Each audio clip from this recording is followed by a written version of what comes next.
ఈ పొత్తుల ఇక్కడే వర్మ గారు ఉన్నారు పిఠాపురం నుంచి. ఆయన అనుమాయులు కూడా చాలా మంది నాయకులు కార్యకర్తలు వచ్చారు.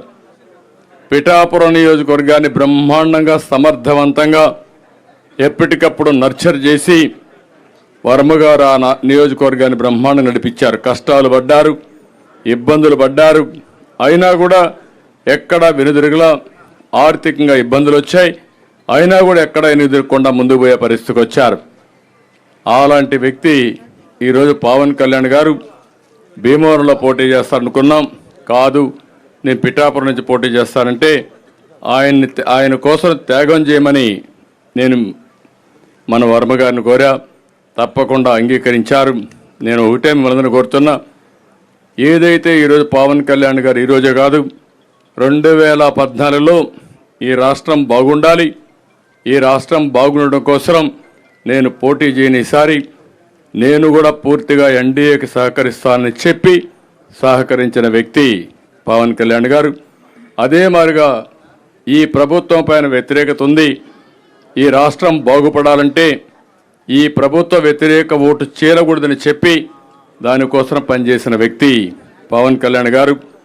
అలాంటి వ్యక్తి అక్కడ పోటీ చేసినప్పుడు ఒక పొత్తు ధర్మంలో వర్మ గారికి ఇబ్బంది ఉంటుంది, కార్యకర్తలకు ఇబ్బంది ఉంటుంది, కానీ ఆ పొత్తును మనం నెరవేర్చవలసిన బాధ్యత కూడా ఉంటుంది.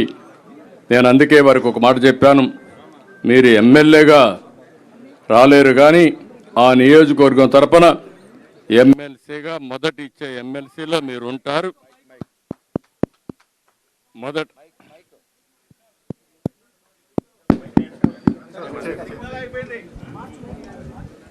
మొదటి విడత లిస్టులో ఎమ్మెల్సీగా వారే ఉంటారు. శాసన మండలికి వస్తారు. శాసన మండలికి రావడమే కాకుండా రేపు భవిష్యత్తులో నాకు కూడా కొంత బాధ్యత ఉంది, క్షత్రియులకు న్యాయం చేయాలి. అలాంటి న్యాయం చేసే దాంట్లో ప్రమోషన్లో మొట్టమొదటిగా వర్మ గారు ఉంటారని చెప్పి మరొకసారి మీ అందరికీ తెలియజేసుకుంటూ, ఇంకొక పక్కన కార్యకర్తలందరినీ కోరుతున్నా, ఈరోజు వర్మ గారంటే అభిమానంగా ఉండే ప్రతి ఒక్కరూ పవన్ కళ్యాణ్ గారిని గెలిపించుకోవాలి. అతిపెద్ద మెజారిటీ, చరిత్రలో ఎప్పుడు రానంత మెజారిటీ రావాలి.